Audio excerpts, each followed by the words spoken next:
ప్రసంగి గ్రంథము 7వ అధ్యాయము మొదటి నుండి 14వ వచనం వరకు చదువుకుందాం. సుగంధ తైలము కంటే మంచి పేరు మేలు, ఒకటి జన్మదినము కంటే మరణదినమే మేలు. విందు జరుగుతున్న ఇంటికి పోవుట కంటే ప్రారంభించుతున్న వారి ఇంటికి పోవుట మేలు. ఏలయనగా మరణము అందరికీ వచ్చును కనుక బ్రతుకువారు దానిని మనసున పెట్టుదురు. నవ్వుట కంటే దుఃఖపడటం మేలు. ఏలయనగా ఖిన్నమైన ముఖము హృదయమును గుణపరచును. జ్ఞానుల మనసు ప్రారంభించు వారి ఇంటి మీద నుండును, అయితే బుద్ధిహీనుల తనకు సంతోషించు వారి మధ్య నుండును. బుద్ధిహీనుల పాటలు వినుట కంటే జ్ఞానుల గద్దింపు వినుట మేలు.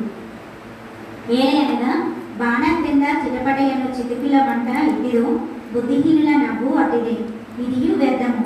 అన్యాయం చేయటం వలన జ్ఞానులు తమ బుద్ధిని కోల్పోదురు. లంచం పుచ్చుకునుట చేత మనసు చెడును. కార్యారంభము కంటే కార్యాంతము మేలు. అహంకారం గలవాడి కంటే శాంతము గలవాడు శ్రేష్ఠుడు. ఆత్రపడి కోపపడవద్దు. బుద్ధిహీనుల అంతరింద్రియములందు కోపము సుఖనివాసము చేయును. ఈ దినముల కంటే మునుపటి దినములు ఏల క్షేమకరములు అని అడగవద్దు. ఈ ప్రశ్న వేయుట జ్ఞానయుక్తము కాదు. జ్ఞానము స్వాస్థ్యమంత ఉపయోగము. సూర్యుని క్రింద బ్రతుకు వారికి అది లాభకరము. జ్ఞానము ఆశ్రయాస్పదము, ద్రవ్యము ఆశ్రయాస్పదము, అయితే జ్ఞానము దాన్ని పొందిన వారి ప్రాణమును రక్షించును. ఇదే జ్ఞానము వలన కలుగు లాభము. దేవుని క్రియలను ధ్యానించుము. ఆయన వంకరగా చేసిన దానిని ఎవడు చక్కపరచును? సుఖదినమునందు సుఖముగా ఉండము, ఆపద్దినమునందు యోచించుము. తాము చనిపోయిన తర్వాత జరుగుదానిని నరులు తెలుసుకొనకుండునట్లు దేవుడు సుఖదుఖములను జతపరచి ఉన్నాడు. దేవుడి వాక్య భాగాన్ని మన హృదయాలకు దీవించునుగాక. ప్రేమైన దేవుని బిడ్డలారా, జ్ఞాని అయినటువంటి సొలొమోను రాసినటువంటి ప్రసంగి గ్రంథము, అలాగే సామెతల గ్రంథము చాలా విలువైనటువంటి గ్రంథాలు. ఆ యొక్క జ్ఞానము తాను ఏదో విధంగా చదివి సంపాదించింది కాదు. లోక సంబంధమైన జ్ఞానము అసలే కాదు. ఈ లోక జ్ఞానము దయ్యముల జ్ఞానము అని దేవుని వాక్యంలో యాకోబు రాసినటువంటి పత్రికలో మనం చూడగలం. పైనుండి వచ్చు జ్ఞానము అన్నాడు. సొలొమోనుకి పైనుండి వచ్చినటువంటి జ్ఞానము ఇది. పైనుండి వచ్చినటువంటి జ్ఞానం, ప్రభు తాను ఇచ్చినటువంటి జ్ఞానం. తాను వరముగా కోరుకున్నప్పుడు ఇశ్రాయేలు ప్రజలను చక్కగా పరిపాలన చేయడానికి నాకు జ్ఞానం కావాలని దేవుని ఎదుట వరము అడిగినప్పుడు దేవుడు తనకు అనుగ్రహించినటువంటి జ్ఞానం ఇది. దేవుడు ఆయనకి జ్ఞానం అనుగ్రహించాడు, బుద్ధి అనుగ్రహించాడు, అలాగే ధనము, ఆస్తి లాంటివి అన్నీ కూడా అనుగ్రహించాడు. కాబట్టి సొలొమోను చెప్పినటువంటి మాటలన్నీ కూడా, తాను పలికినటువంటివన్నీ కూడా, తాను రాసినటువంటి గ్రంథం అంతా కూడా చాలా విశేషమైనది, విశిష్టమైనది అన్నమాట. మానవుని యొక్క జ్ఞానమునకు సంబంధించిన విషయాలు కావాలి. దేవుడు సెలవిచ్చినటువంటి మాటలు అని అనుకోవాలన్నమాట. కాబట్టి జ్ఞాని అయినటువంటి సొలొమోను తాను రాసినటువంటి గ్రంథములో నుండి, ప్రసంగి గ్రంథము 7వ అధ్యాయంలో నుండి కొన్ని వచనాలని మనము ధ్యానం చేసుకుందాం. మొదటి నుండి కనుక మనం చూస్తే, సుగంధ తైలము కంటే మంచి పేరు మేలు అన్నాడు. సుగంధ తైలానికి, మంచి పేరుకి ఆయన జత చేశాడు. చాలామంది వాళ్ళు సుగంధ తైలాన్ని వాడుతూ ఉంటారు. తమ యొక్క వాళ్ళు చక్కగా రెడీ అయి బయటికి వెళ్ళేటప్పుడు సుగంధ తైలము అంటే ఈ రోజుల్లో అర్థమయ్యేటట్టు లేదు. ఏమనాలి? సెంట్ అనాలి, పర్ఫ్యూమ్ అనాలి కదా, ఇలాంటివన్నీ వాళ్ళ వస్త్రాల మీద, శరీరం మీద స్ప్రే చేసుకుంటారు, రాసుకుంటారు కదా. అలా అప్పుడు బయటికి వెళ్తారు. బయటికి వెళ్ళిన తర్వాత వాళ్ళ పక్కనే మనం నుంచుంటే మనకి ఈ పర్ఫ్యూమ్ స్మెల్ వస్తూ ఉంటుంది. సుగంధ తైలం రాసుకోవటం కాదు నాయనా, నువ్వు బట్టల మీద సుగంధ తైలం పర్ఫ్యూమ్ అంతా రాసుకొని పూసుకొని సీసాలని కొనుక్కొచ్చి అవన్నీ రాసుకోవాల్సిన పని లేదు. నీ బుద్ధి సరిగ్గా ఉండాలి, జ్ఞానం సరిగ్గా ఉండాలి, నువ్వు మంచోడివా కాదా అనే సంగతి తెలియాలి. ఇప్పుడు ఒక దుర్మార్గుడు ఉన్నాడు అనుకోండి, వాడంటేనే అందరికి భయం, దుర్మార్గపు క్రియలు చేస్తూ ఉంటాడు. లేదా నోరు ధరిస్తే అంత బూతులు మాట్లాడుతూ ఉంటాడు, చక్కగా మాట్లాడాడు. అలాంటి వ్యక్తి పర్ఫ్యూమ్ రాసుకున్నాడు, చాలా చక్కగా మంచి సువాసన వస్తూ ఉంది, పర్వాలేదని అనుకుంటావా? మనసులో ఏమనుకుంటావు? ఈ స్ప్రేలకు ఎక్కువేం లేదు, ముందు ఆ నాలుక, ఆ నోరు, దాన్ని ముందు సరి చేసుకోరా నాయన అని మనసులో అనుకుంటాం. కాబట్టి సుగంధ తైలం రాసుకోవడం కాదు, కానీ దానిని ఉపయోగించుకోవడం, దానికోసం ఖర్చు పెట్టడం, ఇవన్నీ చేయడం కాదు. కానీ పేరు మంచిది, మంచి పేరు సంపాదించుకోవాలి అన్నాడు. మంచి పేరు సంపాదించుకోవడం అనేది అంత ఈజీ ఏమీ కాదు, చాలా కష్టంతో కూడుకున్నటువంటి విషయం. చెడ్డ పేరు రావడానికి చాలా కష్టమా? బాగా కష్టపడాలా? చాలా ఈజీ కదా. చెడ్డ పేరు రావడం అనేది చాలా ఈజీ, మంచి పేరు రావడం అనేది చాలా కష్టం కదా. కాబట్టి మంచి పేరు మేలు అని మనం చదివాము, కానీ ఆ మంచి పేరు సంపాదించడం ఎంత కష్టం కదా. ఈ అమ్మాయి చాలా మంచిదండి, ఈ అబ్బాయి చాలా మంచిదండి, ఈ కుటుంబం చాలా మంచిదండి, ఈ పురుషుడు చాలా చక్కని వాడండి, లేకపోతే ఈ స్త్రీ చాలా చక్కని వాడండి, ఈ పిల్లలు చక్కని వారండి, చాలా బాగా వాళ్ళతో మాట్లాడుతూ ఉంటే మాట్లాడాలని అనిపిస్తుందండి, వాళ్ళతో సహవాసం చేయొచ్చు, నమ్మదగినటువంటి వాళ్ళు, చాలా మంచి వ్యక్తులు, దేవుని వాక్యాన్ని అనుసరిస్తారు.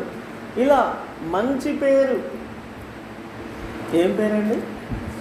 మంచి పేరు కదా. మంచి పేరు రావడం అనేది చాలా కష్టం, చెడ్డ పేరు రావడం అనేది చాలా ఈజీ.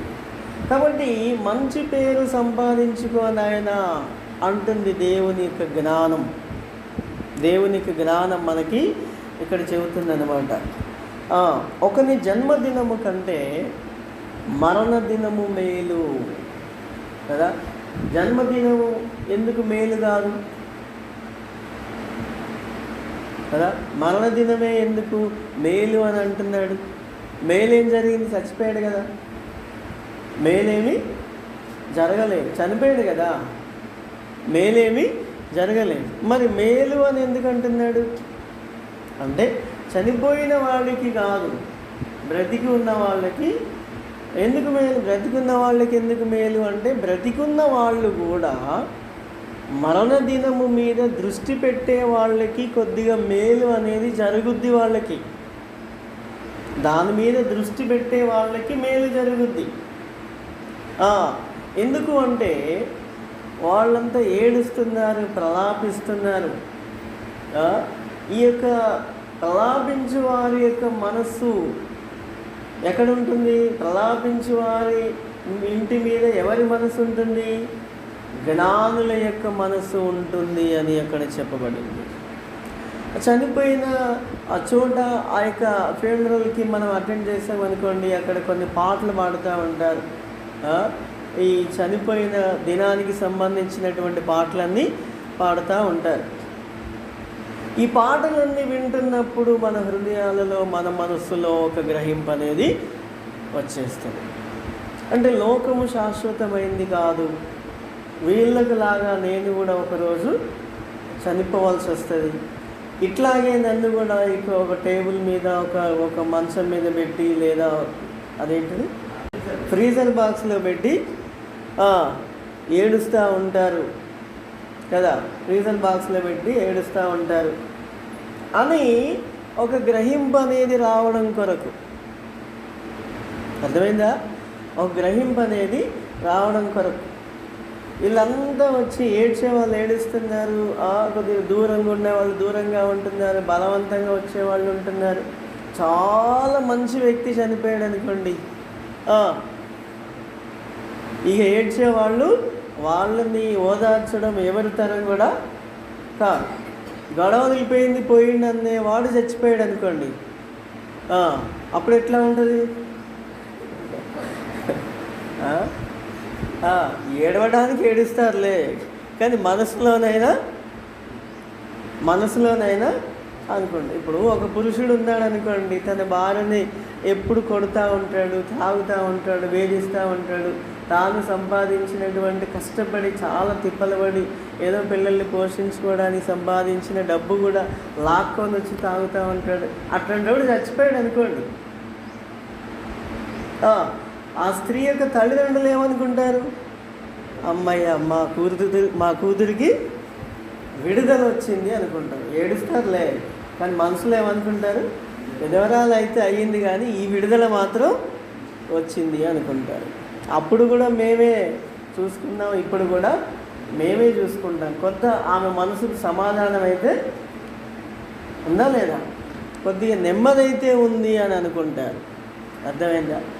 ప్రేమైన దేవుని బిడ్డలారా, ప్రలాపించు వారి ఇంటి మీద జ్ఞానుల మనసు ఉంటుంది, సంతోషించే వాళ్ళ దగ్గర బుద్ధిహీనుల మనసు ఉంటుంది అని రాయబడింది కదా. అంటే ఎంతసేపు సంతోషించాలి, ఆనందించాలి, ఏదన్నా ఇప్పుడు విందు జరిగించుకోవాలి, లేకపోతే విందు ఎక్కడ జరుగుతుందో తెలుసుకొని అక్కడికి వెళ్ళాలి, ఫంక్షన్కి వెళ్ళాలి, లేకపోతే ఒక మంచి సంతోషకరమైనటువంటి ఆ యొక్క సందర్భంలోనికి వెళ్ళాలి, ఆ పరిస్థితిలోనికి వెళ్ళాలి అని ఇలాగా మనము అనుకుంటున్నాము. అంటే మన మనసు హృదయము ఆ విధంగా కోరుకుంటుంది అంటే అర్థం ఏంటట?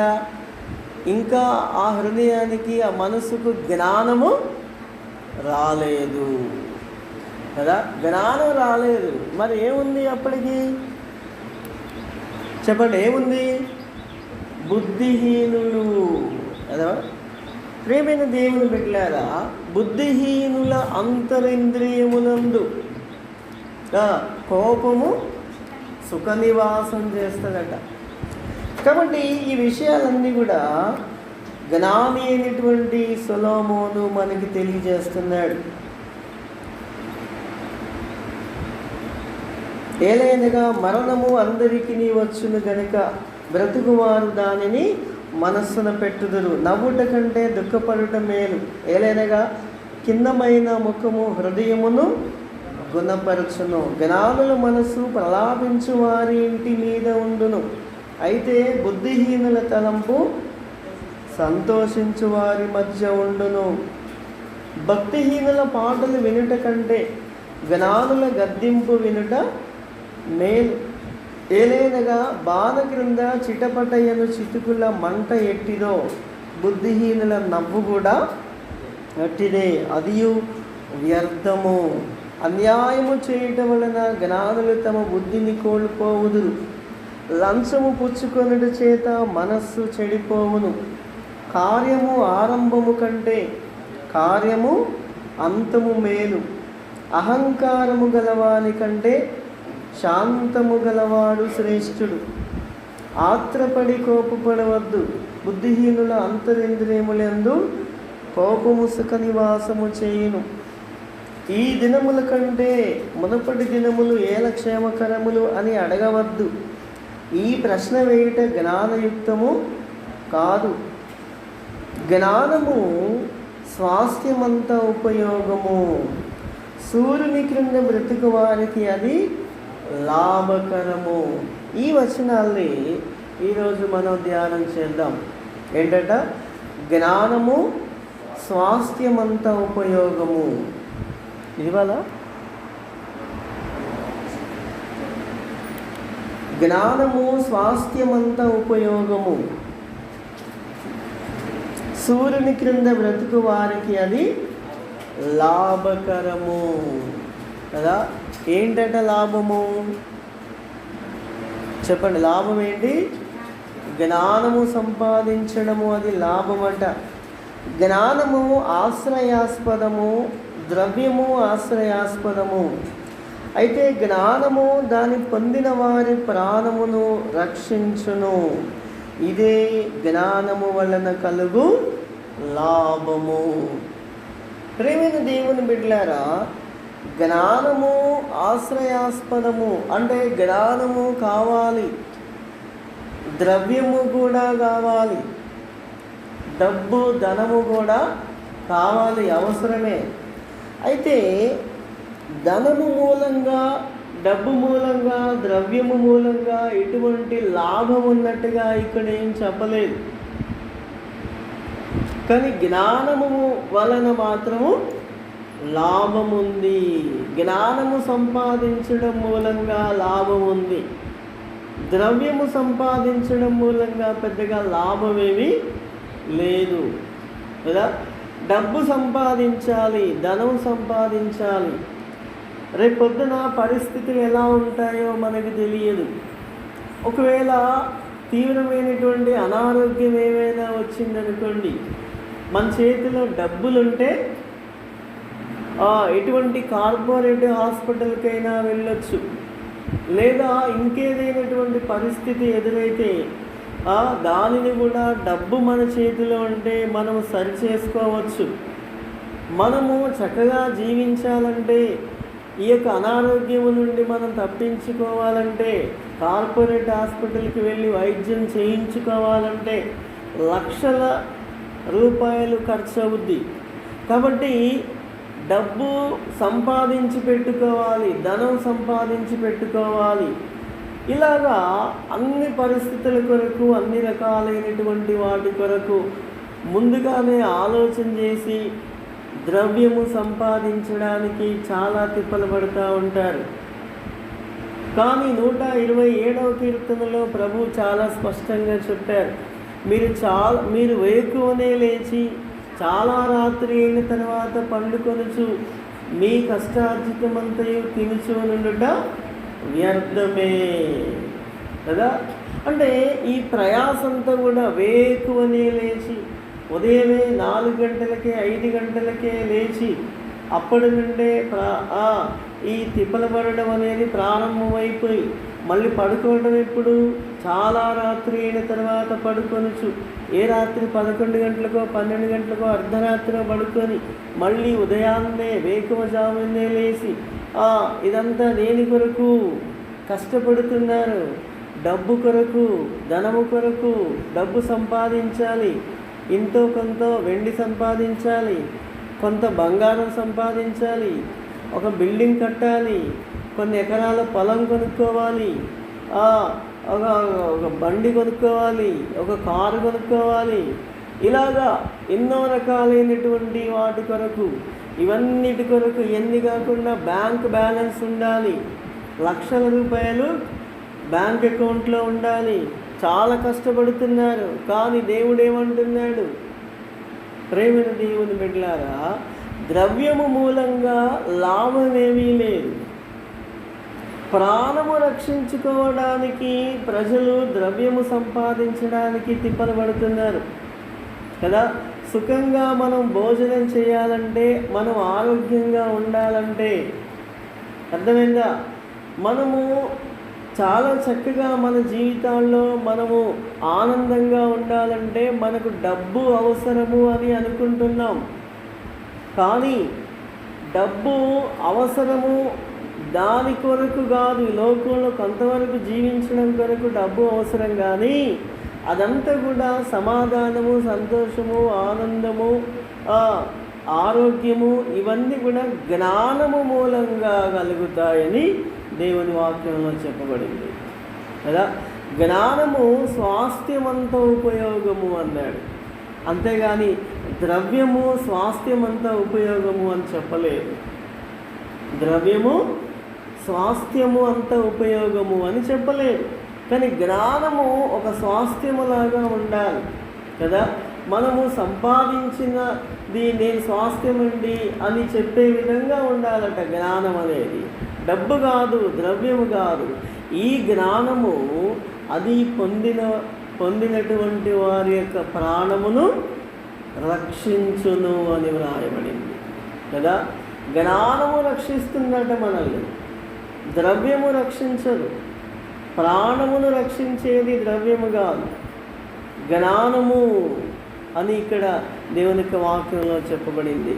కాబట్టి ప్రేమైనటువంటి దేవుని బిడ్డలారా, జ్ఞానము ఏ విధంగా రక్షించింది, జ్ఞానము ఏ విధంగా రక్షించింది, లేదా ఇక్కడ చెప్పబడినటువంటి జ్ఞానము ఎటువంటిది, ఈ జ్ఞానమునకు సంబంధించినటువంటి నిర్వచనం ఏంటి, జ్ఞానము అనగానే అసలు మనం ఏమనుకోవాలి, జ్ఞానము అని దేవుని యొక్క వాక్యంలో చెప్పబడినటువంటి మాట దేన్ని సూచిస్తుంది అనే విషయాలు దేవుని యొక్క వాక్యములో నుండే మనం ఆలోచన చేద్దాం.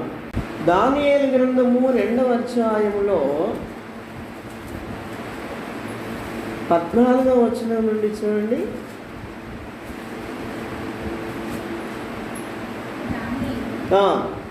అప్పుడు దానియేలు బబులోనులోని జ్ఞానులను చంపుటకై బయలుదేరిన. అప్పుడు దానియేలు బబులోనులోని జ్ఞానులను ఎవరిని చంపడానికట? వినాలందరు జాగ్రత్తగా. ఎవరిని చంపడానికి చెప్పాలి అందరు? ఎవరిని చంపడానికి? జ్ఞానులను చంపడానికి. జ్ఞానులను ఎందుకు చంపడం కదా? జ్ఞానులను ఎందుకు చంపడం అండి? బుద్ధిహీనులను చంపేశారంటే అదో లెక్క. ఓ దుర్మార్గుడిని పట్టుకొని వానికి శిక్ష విధించారంటే పర్వాలేదు. ఒక నరహంతకుడిని పట్టుకొని వానికి మరణశిక్ష విధించారంటే పర్వాలేదు కదా. జ్ఞానము కలిగినటువంటి వాడు జ్ఞానులను ఎందుకు చంపుతున్నారు? ప్రత్యేకించి జ్ఞానులనే పట్టుకొని ఎందుకు చంపాల్సినటువంటి పరిస్థితి వచ్చింది ఇక్కడ? జ్ఞానులను చంపడానికి బయలుదేరినటువంటి రాజదేహ సంరక్షకుల అధిపతియగు అర్యోకు దగ్గరికి పోయి ఎలా మనవి చేశాడట? చెప్పాలి అందరు, ఎలా మనవి చేశాడట? జ్ఞానయుక్తముగా కదా, జ్ఞానయుక్తముగా మనవి చేసెను. జ్ఞానయుక్తముగా మనవి చేసెను. రాజు వద్ద నుండి ఈ ఆజ్ఞ ఇంత త్వరితముగా వచ్చుట ఏమని దానియేలు రాజు యొక్క అధిపతి అయిన అర్యోకును అడగగా, అర్యోకు ఆ సంగతి దానియేలుకు తెలియజెప్పెను. ఏంటా సంగతి? ఏంటా సంగతి అంటే 2వ అధ్యాయము 1 నుండి కనుక మనం చదివితే మనకు అక్కడ కనబడుద్ది. ఏంటా సంగతి అంటే, రాజైనటువంటి నెబుకద్నెజరుకి ఓ రాత్రి ఓ రోజు కలొచ్చింది. ఒకరోజు ఆయనకి కలొచ్చింది. ఆ కలొచ్చిన తర్వాత తెల్లవారి ఆయనకి మనసు బాలేదు. పైపెచ్చు రెండో విషయం ఏంటంటే ఆ కళ కూడా మర్చిపోయాడు. ఈ కళ కూడా మర్చిపోయాడు. కళ అంత మంచిగా ఏమీ లేదు. ఏదో దీవించబడ్డట్టు, ఆశీర్వదించబడ్డట్టు ఏమీ రాలేదు. ఏదో యుద్ధానికి వెళ్ళి అక్కడ గెలుచుకొని ఇంకో దేశాన్ని పట్టుకొచ్చుకుందాం, రాజ్య విస్తీర్ణం చేసుకుందాం అన్నట్టేమీ రాలేదు. కానీ ఏదో యుద్ధం లాంటిదే, ఏంటో అర్థం కావట్లేదు. కొద్దిగా జ్ఞాపకం వస్తుంది కానీ చాలా కలత ఎక్కువైపోతుంది. ఇలాంటి పరిస్థితుల్లో రాజు ఏం చేశాడంటే, ఆ రాజ్యంలో ఉన్నటువంటి గారడీ విద్య గల వారిని, మాంత్రికులను, కల్దీయులను కదా, సిరియా భాష మాట్లాడే వాళ్ళను, వీళ్ళందరినీ కూడా పిలిపించాడు. శకునగాండ్రను, వీళ్ళందరినీ కూడా పిలిపించి వాళ్ళతో అన్నాడు, నేను ఒక కల కన్నాను. నాకు దాని భావం మీరు తెలియజెప్పాలి అన్నాడు.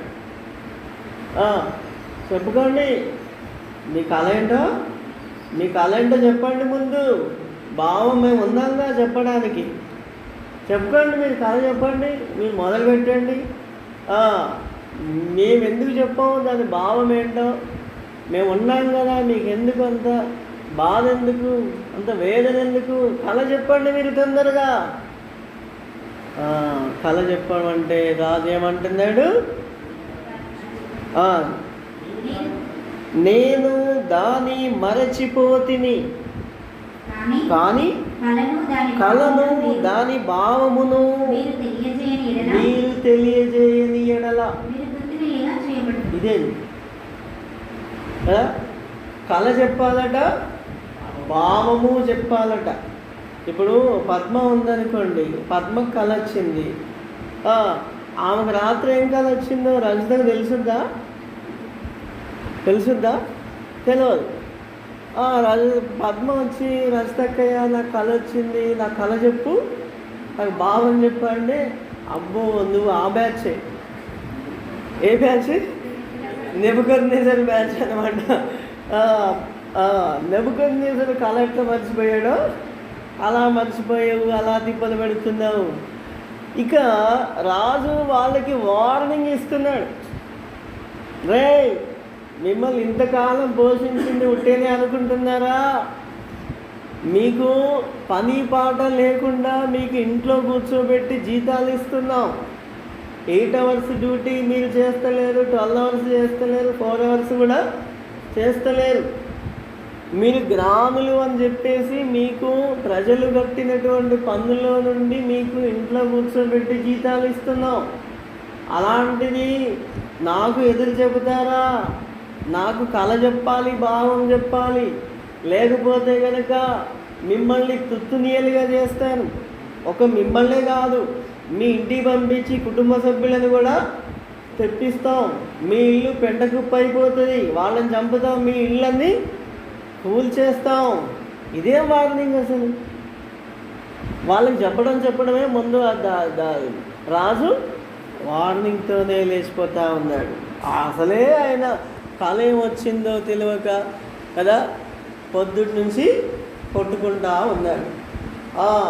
ఆ కళ మీరు చెప్పాలి, భావం మీరు చెప్పాలి అంటే వాళ్ళకు అది సాధ్యం కావట్లేదు. ఇందుకు రాజు పిలిపించిందంతా ఎవరిని? జ్ఞానులను కదా. ఎవరినండి పిలిపించింది? జ్ఞానులను పిలిపించాడు. వాళ్ళు ఏమన్నారంటే, అయ్యా నాయనా, మీరు మర్చిపోయారు, కానీ లోకంలో ఉన్నటువంటి ఏ మానవుడు కూడా కళ చెప్పలేడు, భావము చెప్పలేరు. ఏ మనుష్యుడు కూడా కళ కానీ మీకు వచ్చినటువంటి కళ చెప్పలేరు. మీకు వచ్చినటువంటి భావము కళ చెబితే ఒకవేళ దానికి ఏదైనా తిప్పలపడవచ్చు. అంతేగాని నువ్వు కళ చెప్పాలి, భావం చెప్పాలంటే అదేలా కుదురుద్ది అన్నారు. అదేలా కుదురుద్ది అంటే, రే, నేను కళ మర్చిపోవడం చూసి మీరు సమయము గడిపేద్దాం అనుకుంటున్నారు. ఎట్లయితే అసలు అని చెప్పేసి ఆయనకి ఇంకా కోపం వచ్చేసింది కదా. బీపీ పెరిగిపోయింది. డైరెక్ట్ ఆజ్ఞ ఇచ్చేసాడు, వీళ్ళందరినీ చంపేసేయండి. ఇప్పుడు వీళ్ళందరినీ చంపేస్తే కళ ఏంటో తెలుసుద్దండి? వీళ్ళందరినీ చంపేస్తే ఆయనకు కళ తెలిసిపోద్దా? మరి వాళ్ళ కుటుంబ సభ్యులందరినీ చంపేస్తే కళ ఏంటో తెలిసిపోద్దా? తెలియదు. కానీ రాజు ఇంతకాలం వాళ్ళ మీద డిపెండ్ అయి ఉన్నాడు. వీళ్ళు జ్ఞానులు. వీళ్ళంతా ఎవరండి? జ్ఞానులు. ఈ జ్ఞానులకు ఇప్పుడు ఏమొచ్చింది? సావొచ్చింది. అర్థమైందా? ఇప్పుడు జ్ఞానులు సావుకు వచ్చింది. ఇప్పుడు రాజుకు వచ్చిన కళ వీళ్ళకు సావుకు వచ్చింది. అర్థమైందా? వీళ్ళ కుటుంబ సభ్యులందరూ చచ్చిపోయే పరిస్థితి వచ్చింది. రాజు యొక్క ఆగ్రహానికి గురైపోయారు. వీళ్ళందరూ జ్ఞానులు అని చెప్పేసి వాళ్ళని ప్రత్యేకంగా నియమించి వాళ్ళకి జీతాలు ఇచ్చి పెంచి పోషిస్తూ ఉన్నాడు. అలాంటి రాజు ఇప్పుడు చంపడానికి సిద్ధమైపోయాడు. కానీ ప్రసంగి గ్రంథం 7వ అధ్యాయంలో మనం ఏం చదువుకున్నాం? జ్ఞానము దాని పొందిన వారి ప్రాణమును రక్షించును కదా. జ్ఞానము అది పొందినటువంటి వారి యొక్క ప్రాణమును రక్షించును. కానీ ఈ జ్ఞానుల యొక్క ప్రాణం ఏమైపోతుంది? పోతుంది కదా. ఈ జ్ఞానుల యొక్క ప్రాణము పోతుంది. మరి ఇక్కడ చెప్పబడినటువంటి జ్ఞానం ఏంటి?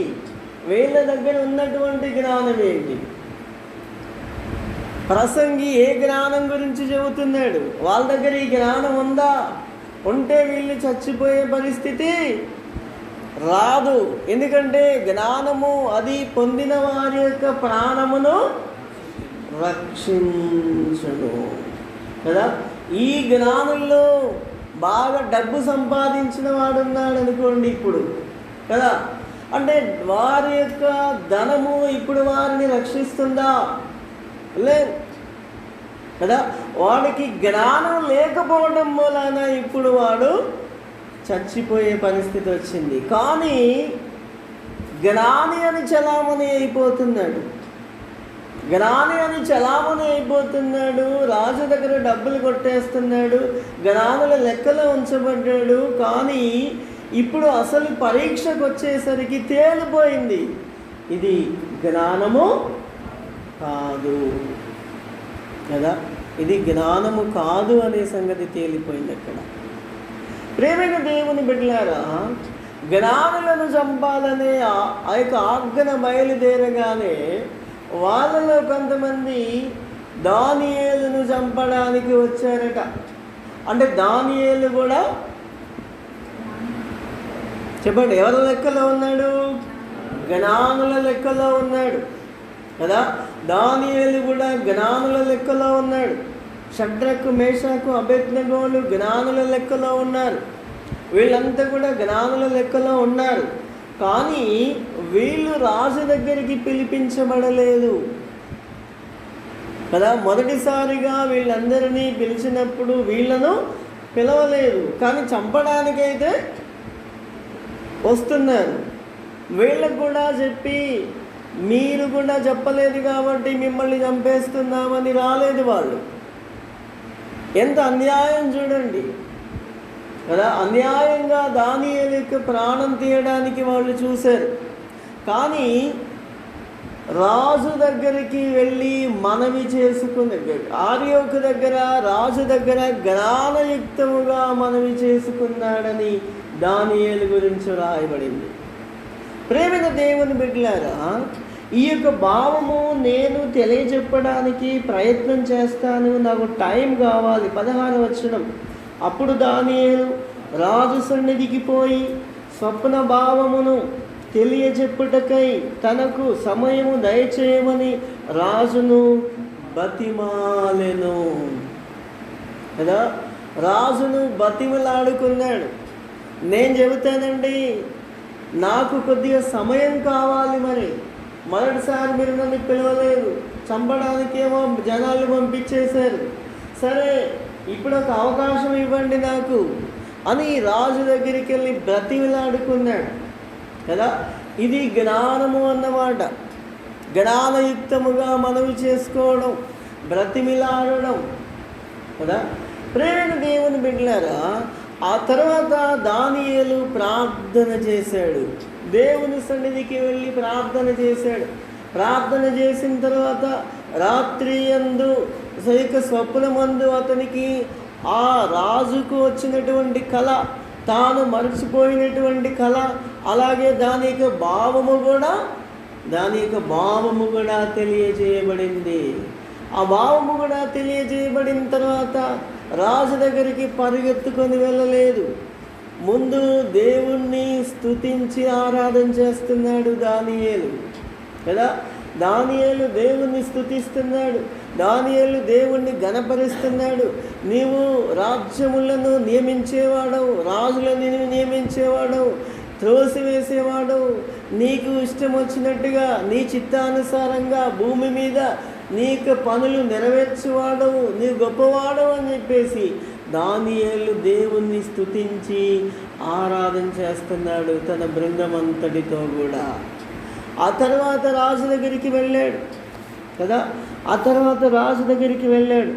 రాజు దగ్గరికి వెళ్ళి 25వ వచనం, కావున అర్యోకు రాజునకు భావము తెలియజెప్పగల ఒక మనుషుని చెరపట్టబడిన యూదులలో నేను కనుగొంటినని రాజు సముఖమున మనవి చేసెను. దానియేలును త్వరగా రాజు సన్నిధికి తోడుకొని పోయాను. రాజు నేను చూచిన కలయు దాని భావమును తెలియజెప్పుటకు నీకు శక్యమా అని బెల్తెషాజరు అను దానియేలును అడగగా, దానియేలు రాజు సముఖములో ఇలాగు ప్రత్యుత్తరం ఇచ్చాను, రాజు అడిగిన ఈ మర్మము జ్ఞానులైనను గారడి విద్య గలవారైనను శకునగాండ్రైనను జ్యోతిష్కులైనను తెలియజెప్పజాలరు. నువ్వు వాళ్ళెంబడి పడ్డావు కదా, నువ్వు వాళ్ళంటే పడ్డావు, కానీ వాళ్ళు ఎవరు కూడా తెలియజెప్పలేరు. వాళ్ళు కూడా చెప్పారు ఒక మాట, ఏమన్నారు, లోకములో ఉన్నటువంటి ఏ మనుష్యుడు కూడా ఎంత జ్ఞానం సంపాదించినటువంటి వాడు కూడా, ఎంత పెద్ద సైంటిస్ట్ అవనివి కూడా ఎవరు కూడా చెప్పలేరండి. ఒకవేళ చెబితే కనుక దేవతలు మాత్రమే చెప్పగలరు. మరి దేవతలు భూమి మీద ఉండరు కదా అని చెప్పేసి రాజుతో మాట్లాడేసరికి అప్పుడు రాజుకి కోపం చేసిందన్నమాట. వాళ్ళు కూడా చెప్పారు, ఇది ఎవరు చెప్పలేరు. ఎవరు చెబుతారు? దేవతలు మాత్రమే చెప్పగలరు అని వాళ్ళు డిసైడ్ చేసేసారు. నీకు వచ్చినటువంటి కళ ఏ జ్ఞాని కూడా చెప్పలేడు. భావమైతే ఏదో చెప్పడానికి ప్రయత్నించవచ్చు, కానీ నీవు మర్చిపోయినటువంటి కళని ఎవరు చెప్పలేరు, దేవతలు మాత్రమే చెప్పగలరు. మరి ఇప్పుడు దానియేలు చెబుతున్నాడు కదా దానియేలు చెబుతున్నాడు. ప్రేమైన దేవుని బిడ్డలారా, జ్ఞానులు చెప్పలేరు, ఎవరు కూడా చెప్పలేరు. అయితే ఈ మర్మములను బయలుపరచగల దేవుడొకడు పరలోకమందున్నాడు. అంత్య దినముల యందు కలగబోవు దానిని ఆయన రాజుకు నెబుకద్నెజరునకు తెలియజేసెను. తాము పడక మీద పరుండి తమరి మనస్సులో కలిగిన స్వప్న దర్శనములు ఏమనగా, ప్రస్తుత కాలము గడిచిన పిమ్మట ఏమి జరుగునో అనుకొని తాము పడక మీద పరుండి మనోచింతగలవారై ఉండగా అని చెప్పేసి అక్కడి నుండి ఆ రాజుకు వచ్చినటువంటి కళ ఏదైతే ఉందో దానియేలు చెప్పడం ప్రారంభించాడు. రాజు సముఖంలో వీళ్ళంతా ఉన్నారు. మళ్ళీ గారడీ విద్య గల వాళ్ళు, సిరియా భాష మాట్లాడేవాళ్ళు, ఈ యొక్క మాంత్రికులు వీళ్ళందరినీ కూడా ఉన్నారు. క్యాబినెట్ అంతా సమావేశమైంది. రాణి ఇక వాళ్ళందరూ సైన్యాధిపతులు అందరూ కూడా ఉన్నారు. అందరి ముందు రాజు తెలియజేస్తున్నాడు, ఇక దానియేలు తెలియజేస్తున్నాడు. రాజుకు వచ్చినటువంటి కళ ఏంటో చెప్పాడు, చాలా వివరంగా చెప్పాడు. ఆ తర్వాత దానికి అర్థం ఏంటో కూడా చెప్పాడు. ప్రేమైన దేవుని బిడ్డలారా, జ్ఞానము సంపాదించుము, జ్ఞానము స్వాస్థ్యమంత ఉపయోగము, జ్ఞానము అది పొందిన వారి యొక్క ప్రాణమును రక్షించును కదా. ఇప్పుడు ఏమైంది, దానియేలు యొక్క ప్రాణం మాత్రమే కాదు కదా, జ్ఞానులు అని చలామణి అవుతున్నటువంటి వాళ్ళ యొక్క ప్రాణము, వారి కుటుంబ సభ్యుల యొక్క ప్రాణం అంతా కూడా రక్షించబడింది. వాళ్ళందరూ కూడా చనిపోయేవాళ్ళు, వాళ్ళందరినీ కూడా రాజు చంపేసేవాడు. ఆయనకి బాగా కోపం వచ్చేసింది, వాళ్ళు చెప్పలేరు. ప్రేమైనటువంటి దేవుని బిడ్డలారా, జ్ఞానము కదా, జ్ఞానము దానియేలుకు ఉన్నటువంటి జ్ఞానం, దానియేలు కలిగి ఉన్నటువంటి జ్ఞానము అనగానే ఇక్కడ ఏదో చదువు, బాగా చదువుకోవడం కానీ ఇంకోటి కానీ తెలిసి ఉండడం కాదు. సామెతల గ్రంథం 8వ అధ్యాయములో జ్ఞానము అక్కడ మాట్లాడుతున్నట్టుగా మనం చూడగలం కదా. జ్ఞానము మాట్లాడుతుంది. జ్ఞానము చదవండి, 1వ అధ్యాయం 1వ వచనం. జ్ఞానము ఘోషించుచున్నది, వివేచన తన స్వరాన్ని వినిపిస్తున్నది. త్రోవ ప్రక్కను రాజవీధుల మొగలలోను నడిమార్గములలోను అది నిలుచుచున్నది. గుమ్మముల యొద్దను పురద్వారం యొద్దను పట్టణపు గమనుల యొద్దను నిలబడి అది ఇలాగ గట్టిగా ప్రకటన చేయుచున్నది. మానవులారా, మీకే నేను ప్రకటించుచున్నాను, నరులకు మీకే నా కంఠస్వరము వినిపించుచున్నాను. జ్ఞానము లేని వారలారా, జ్ఞానము లేని వారలారా, జ్ఞానము ఎట్టిదైనది తెలుసుకొనుడి. జ్ఞానము అంటే ఏంటో తెలుసుకొనండి. బుద్ధిహీనులారా, జ్ఞానము అంటే ఏంటో తెలుసుకొనండి. జ్ఞానం అంటే చదువుకోవటం కాదు. జ్ఞానం అంటే డిగ్రీలు సంపాదించడం కాదు. జ్ఞానం అంటే ఇంకేదో పదవి సంపాదించడం కాదు. జ్ఞానం అంటే ఎక్కువగా డబ్బు సంపాదించడం కాదు. అర్థమైందా? జ్ఞానము అంటే ఇంకేదో ఒక వస్తువును కనిపెట్టడం కాదు. అర్థమైందా? జ్ఞానం అంటే ఇంకా ఏమీ కూడా కాదు. జ్ఞానము అంటే ఏంటంటే దేవుని యందు భయభక్తులు కలిగి ఉండడము కదా. యెహోవా యందు భయభక్తులు కలిగి ఉండడమే జ్ఞానానికి మూలం. దేవుని యందు మరి భయభక్తులు కలిగి ఉండడం అంటే అర్థం ఏంటంటే చెడుతనమును అసహించుకోవడము. ఇది జ్ఞానము. అది దానియేలు కలిగి ఉన్నాడు కదా. జ్ఞానులుగా చలామణి అవుతున్నటువంటి వాళ్ళలో ఈ జ్ఞానం లేదు. దేవుని యందు భయభక్తులు కలిగినటువంటి వాళ్ళు గారు. లోకరక్షకుడు ఎవరో తెలుసుకున్నటువంటి వాళ్ళు గారు. యేసు ఆయన లోకంలోనికి వచ్చి మానవుల యొక్క పాపముల నిమిత్తం ఆయన కల్వరి శిలువలో మరణించి తిరిగి లేచాడని తెలుసుకున్నటువంటి వాళ్ళు గారు. ఆయన తిరిగి రాబోతున్నాడని తెలుసుకున్నటువంటి వాళ్ళు గారు. వాళ్ళంతా కూడా జ్ఞానులుగా చలామణి అవుతున్నారు. ప్రేమన దేవుని బిడ్డలారా, జ్ఞానము ఘోషించుచున్నది, జ్ఞానము తన స్వరము వినిపించుచున్నది. అంటే జ్ఞానము అనే ఒక వ్యక్తి మాట్లాడుతున్నాడు కదా. నేను పూర్వకాలము సృజింపబడితిని అన్నాడు. చూడండి, సామెతల గ్రంథంలో చదువు. పూర్వకాలమందు తన సృష్టి ఆరంభమున తన కార్యములలో ప్రథమమైన దానిగా యెహోవా నన్ను కలుగజేసెను కదా. తన కార్యములలో ప్రథమమైన దానిగా యెహోవా నన్ను కలుగజేసెను కదా. ఆదియందు భూమి ఆకాశములుండెను అని మనం చదువుతూ ఉంటాం. భూమి నిరాకారముగాను శూన్యముగాను ఉండెను.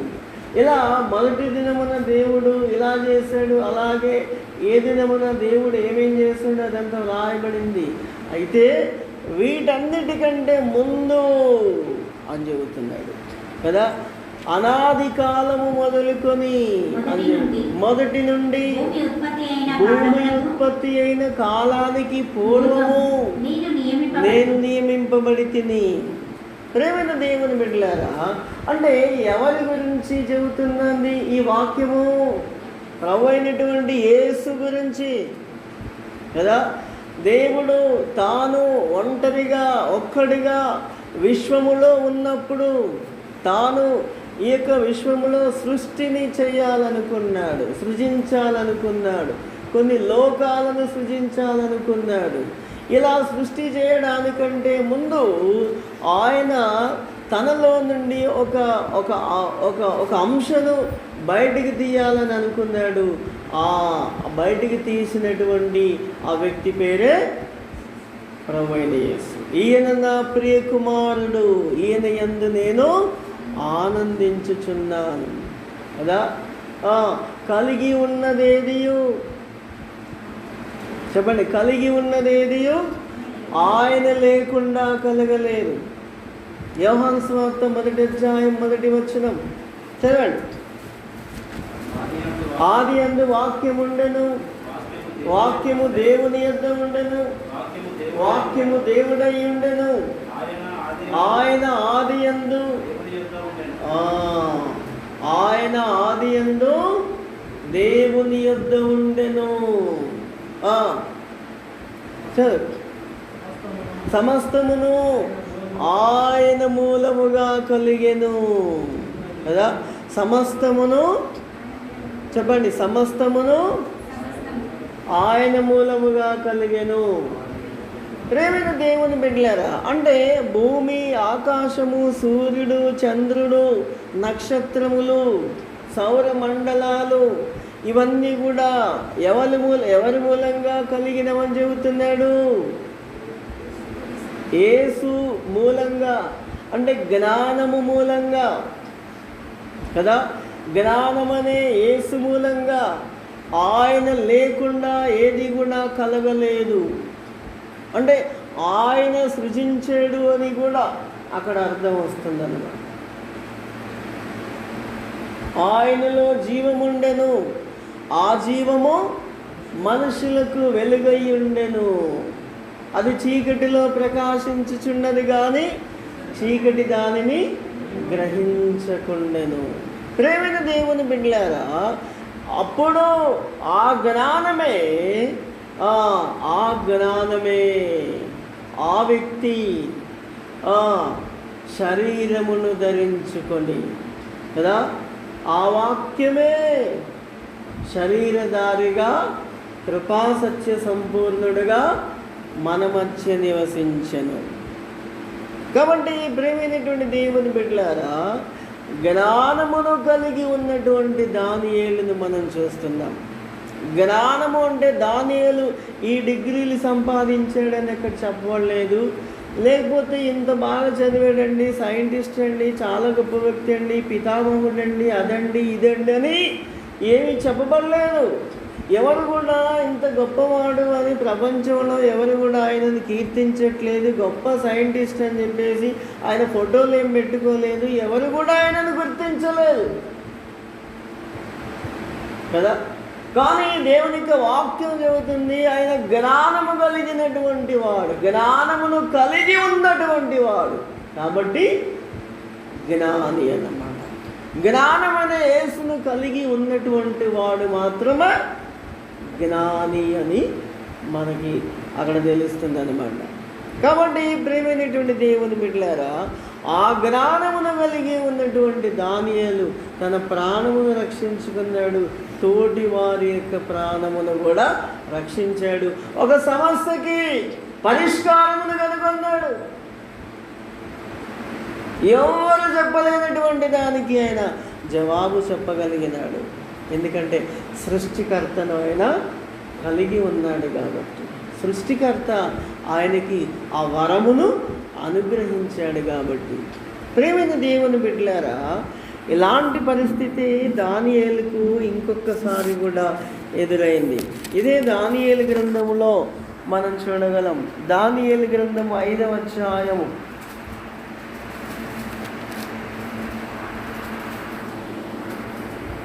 దానియేలు గ్రంథము 5వ అధ్యాయం 13వ వచనములో,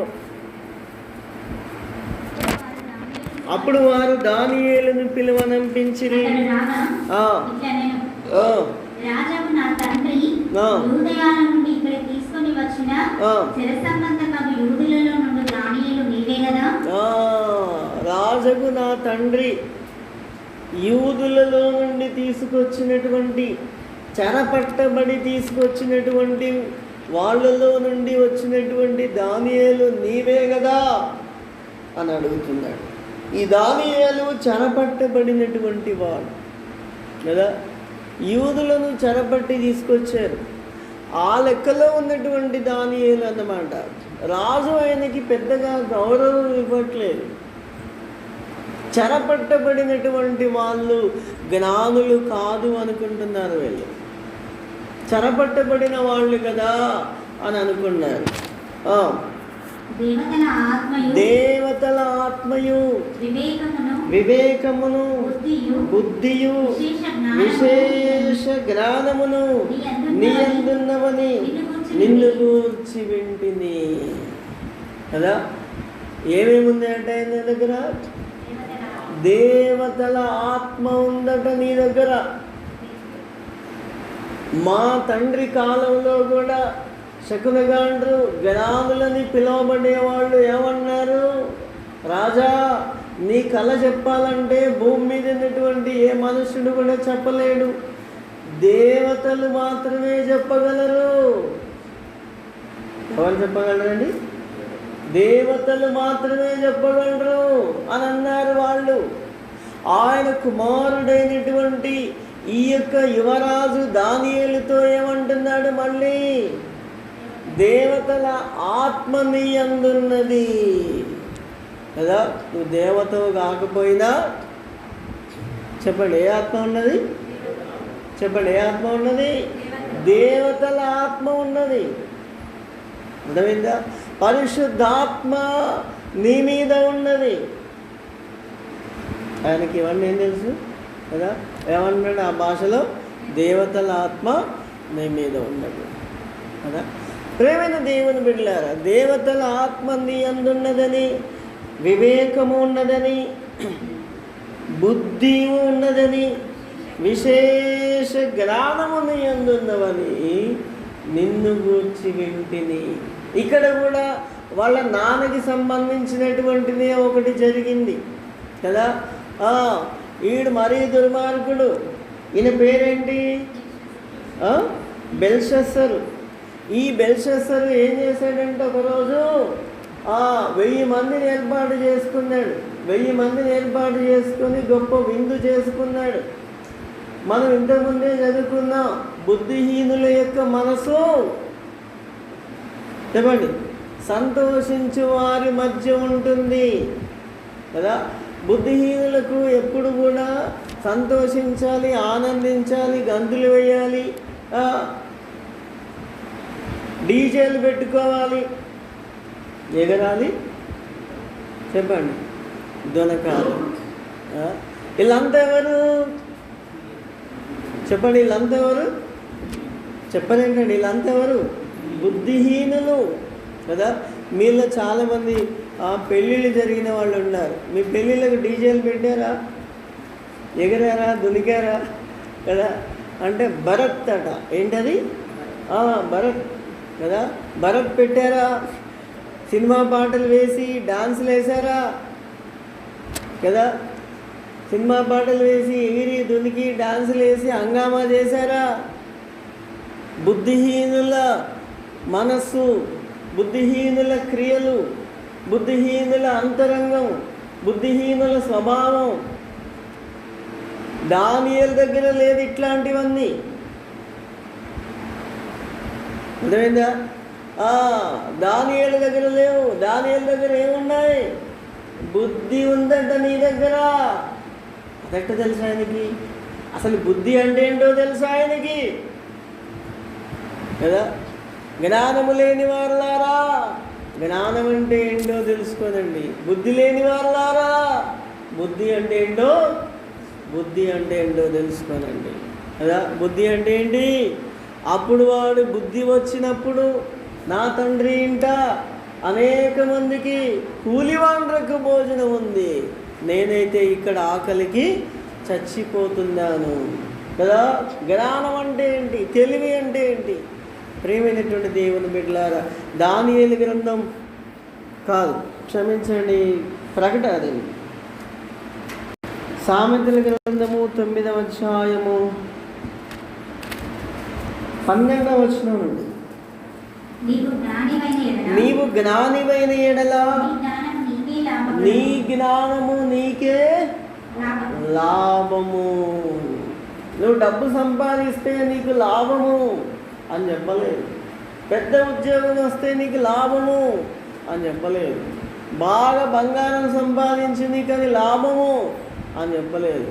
గొప్ప గొప్ప వ్యాపారాలు చేయి, బాగా లాభం ఉంటుంది అని చెప్పలేదు. ఏమన్నాడు? నీవు జ్ఞానివైన ఎడల నీ జ్ఞానము నీకే లాభము. నీవు అపహసించిన ఎడల దాని నీవే భరించవలెను. బుద్ధిహీనత అనున్నది బొబ్బలు పెట్టునది. అది కాముకురాలు, దానికి ఏమీ తెలియదు.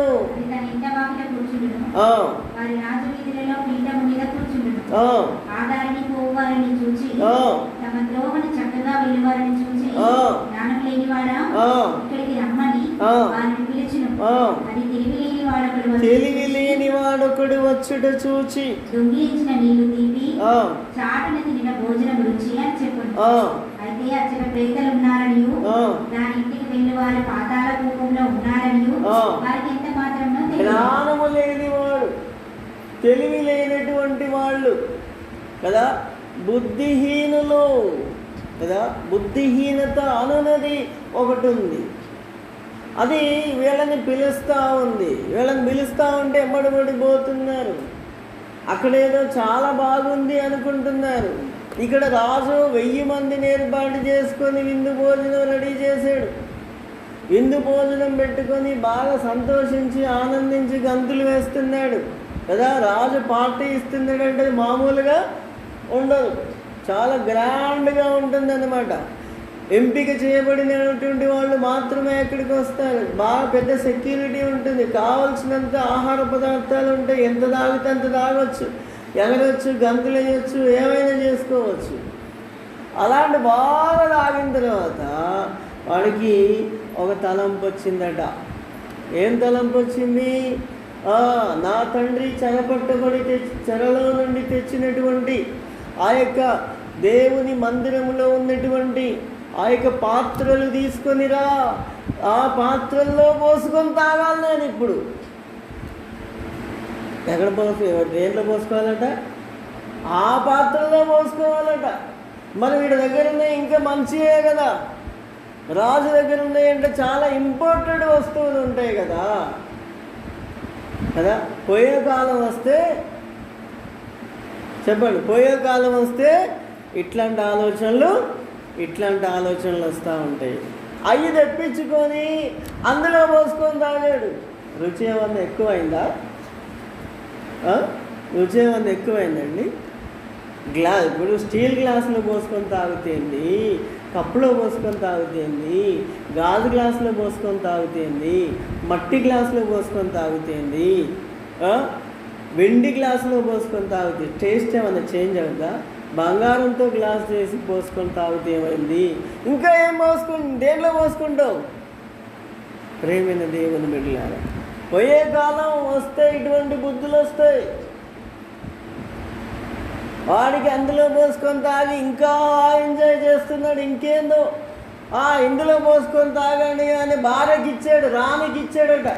అందరికి ఇవ్వండి, రాములు చాలామంది ఉన్నారు, వాళ్ళందరికి ఇచ్చేసాడు, అందరికి ఇచ్చేసాడు. ప్రేమైన దేవుని బిడ్డలారా, విందు జరుగుతానే ఉంది. అక్కడికి ఒక హస్తము వచ్చి ఆ గోడ మీద ఏమో రాయిచుండను. హస్తము వచ్చి గోడ మీద రాసేస్తూ ఉన్నది. ఆ వ్రాతను చూసి అక్కడ గడగడ గడగడ వణికిపోతూ చదవండి. అతని ముఖము వికారమాయను, అతడు మనసునందు కలవరపడగా అతని నడుము కీళ్లు మొదలి అతని మోకాళ్ళు గడగడ వణుకుచుండెను. ప్రేమైన దేవుని బిడ్డలారా, ఆ హస్తము వచ్చి అక్కడ రాస్తా ఉండేసరికి మనోడికి ఏమైంది? నడుము పడిపోయింది. అటు చెప్పాలి అది కదా. ఏం పడిపోయింది? నడుము పడిపోయింది. ఇక లేస్తాడు, కూరబడ్డాడు, లేద్దాం అనుకున్నాడు కానీ నడుము పడిపోయింది కదా. నడుము పడిపోయింది, మోకాళ్ళు గడగడ కొట్టుకుంటున్నాయి. పక్కనున్న వాళ్ళు లేపి కూర్చోబెట్టారు. ఏంటంటే అక్కడ ఏదో హస్తం వచ్చి రాసేసింది. హస్తం రాయడం ఏంది? మనిషి వచ్చి రాయాలి కానీ మనిషి కాదు, ఒక హస్తమే వచ్చింది, రాసింది, వెళ్ళిపోయింది. అదేంటో తెలుసుకోవాలనుకున్నాడు. ఈడు కూడా మళ్ళీ వాళ్ళు పిలిచాడు. మళ్ళీ అట్లాగా నాన్న పిలిచినట్టే పిలిచాడు. గారడి విద్య గలవారిని, కల్దీయులను, జ్యోతిష్కులను పిలవనంపుడని, బబులోనులోని జ్ఞానులు, గారడి వాళ్ళు అందరూ వచ్చిన తర్వాత అప్పుడు అంటున్నాడు, ఇది చదవండిరా, ఇది చదివి ఇప్పుడు నాకు చెప్పండి ముందు అన్నారు. వాళ్ళు ఏమన్నారు చెప్పండి? వాళ్ళు ఏమన్నారు? 8వ వచనం, రాజు నియమించిన జ్ఞానులందరూ అతని సముఖమునకు వచ్చిరి గాని ఆ వ్రాత చదువుటైనను దాని భావము తెలియజెప్పుటైనను వారి వల్ల కాకపోయెను. వారి వల్ల కాలేదు, అది చదవడానికి వస్తలేదు. ఏంటది? ఏం భాష? మరి లోకంలో ఉన్న భాష అయితే ఏ భాష? అది కాదు కదా. కొంతమంది బైబిల్ చదవమంటే తెలుగు వాళ్ళే, ఇంగ్లీష్ వాళ్ళు కాదు కదా. తెలుగు వాళ్ళే బైబిల్ చదవమంటే చిన్నప్పుడు అక్షరాలు నేర్చుకుంటారు చూసారా? కాకు దీర్ఘం ఇస్తే కా, కాగుడిస్తే కీ అని చదువుతారు చూసినావా? అటు చదువుతారు బైబిల్. మాతృభాష తెలుగే, చదువుకున్నది తెలుగు మీడియమే, ఉంటున్నది తెలుగు రాష్ట్రాల్లోనే, మాట్లాడేది తెలుగే. బైబిల్లో కూడా బైబిల్ భాష కూడా తెలుగులోనే ఉన్నది. కానీ అది చదవడానికి మాత్రం మళ్ళీ ఎక్కడికో పోవాలి. కాగుడిస్తే కీకి వెళ్ళిపోవాలి. దాన్ని గుణించి గుణించి గుణించి చదువుతాం కదా. బైబిల్ చదవడం అదే నా పద్ధతి కదా. పీజీ చదవనివ్వండి కానీ బైబిల్ చదవడం రాదు. అర్థమైందా? తెలుగు పండిట్ అవ్వనివ్వండి కాక కానీ బైబిల్ చదవడం రాదు. బైబిల్ ఒకసారి మనం ఒక 4 వచనాలు చదివామంటే సగం భావము అర్థమైపోవాలి. సగం భావం అందులో నుంచి అర్థమైపోవాలి. రోబో చదివినట్టు కాదు. ఇప్పుడు రోబో అయితే ఏమంటుంది? ఇప్పుడు జాన్సన్ గెట్ అవుట్ అని అనాలి. ఇక్కడి నుంచి వెళ్ళిపోమంటే నడు, బయటకు వెళ్ళి ముందు ఇక్కడి నుంచి అనాలి. అయితే రోబో అయితే ఏమంటుంది? జాన్సన్ బయటకు వెళ్ళిపో, గెట్ అవుట్.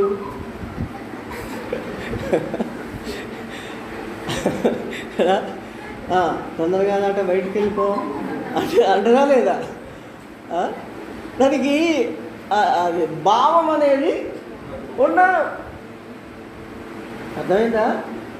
దానికి భావం ఉండదు. మాట్లాడేటప్పుడు దాని ఏమంటే ఎక్స్ప్రెషన్ అనేది ఉండదు. ఎక్స్ప్రెషన్ ఉండదు కదా. తిట్టేటప్పుడు అట్లా తిడతావా? రోబో తిట్టినట్టు తిడతావా? కోప్పడేటప్పుడు రోబో కోప్పడేటప్పుడు కోపడతావా కదా? నడవడం అంటాం. రోబో అట్లా అంటదా? అన్నది. వాక్యము కూడా అలా పెంచాల్సినటువంటి ఎక్స్ప్రెషన్స్ ఉంటాయి, తగ్గించాల్సినటువంటి ఎక్స్ప్రెషన్స్ ఉంటాయి, మామూలుగా చదివే ఎక్స్ప్రెషన్స్ కూడా ఉంటాయి. అన్నిటికీ వరుస పెట్టి ఒకటే చదువుడు, కాగుడిస్తే కీ అని చదవడం ఏం చేస్తాం? అది అంటే ఆత్మతో బైబిల్ చదవట్లేదు, దేవుని వాక్యాన్ని అలా ధ్యానం చేయట్లేదు.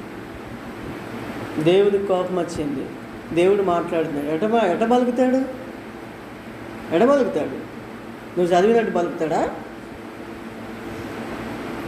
ప్రేమని దేవుని బిడ్డలారా, తెలుగే చక్కగా రానోళ్ళకి అలా రాత చదవమంటే ఎడ చదువు వస్తుంది వాళ్ళకి చదవరాదు. ఇది మేము చదవలేము, మా వల్ల కాదంటే ఇంకా వాడికి భయం ఎక్కువైపోయింది. ఇది ఏంటో? ఎందుకు భయపడాలి? మరి ఎందుకు భయపడాలి? ప్రేమైన దేవుని బిడ్డలారా, గడగడ వణికిపోతున్నాడు రాజు కదా. ఇంకెవడో వచ్చి చంపేస్తాడని కాదు, ఒక వ్రాతను చూసి గడగడ వణికిపోతున్నాడు. అప్పుడు ఆయన భార్యన, నీ రాజ్యములో ఒక మనుషుడున్నాడు, అతడు దేవతల ఆత్మ గలవాడు. నీ తండ్రి కాలములో అతడు దైవ జ్ఞానము వంటి జ్ఞానమును కదా, దైవ జ్ఞానము వంటి జ్ఞానము, బుద్ధి, వివేకము ఇవన్నీ కూడా కలిగినటువంటి వాడు. ఆయన చెబుతాడు నీకు. వీళ్ళందరూ చెప్పలేరు. వీళ్ళందరినీ ఎందుకు పిలుచుకున్నావు? వీళ్ళందరూ దండగా, వీళ్ళ దగ్గర జ్ఞానము లేదు, జ్ఞానులు కాదు వీళ్ళు అని చెప్పేసి ఆమె చెప్పిన తర్వాత అప్పుడు దానియేలు పిలిపించాడు. దానియేలు పిలిపించిన తర్వాత దానియేలు వచ్చాడు. దానియేలు వచ్చిన తర్వాత దానియేలుకి చెబుతున్నారు,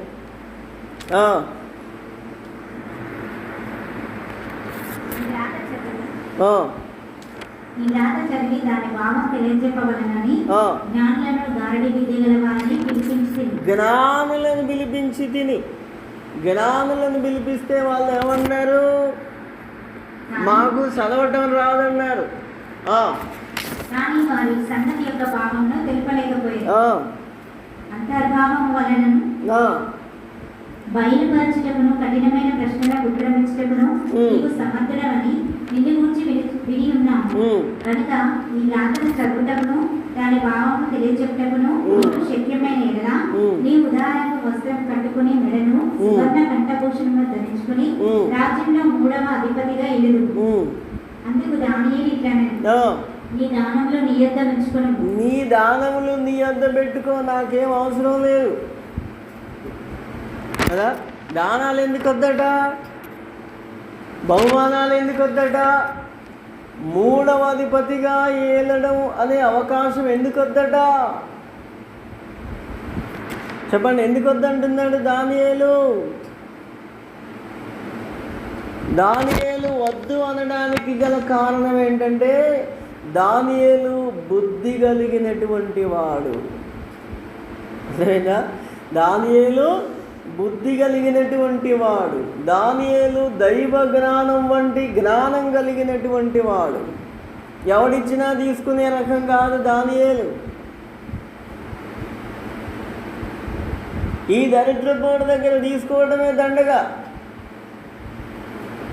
రాజు సముద్రం నుండి తీసుకొచ్చిన అందులో ద్రాక్షారసం పోసి తాగాడు. ఇంకా వాడు దానాలు ఇస్తాడట, నేను తీసుకోవాలట.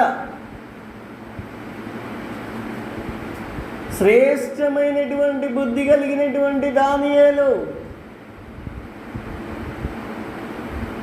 ఆ దానం అసలు అవసరమే లేదు, అది అపవిత్రమైంది.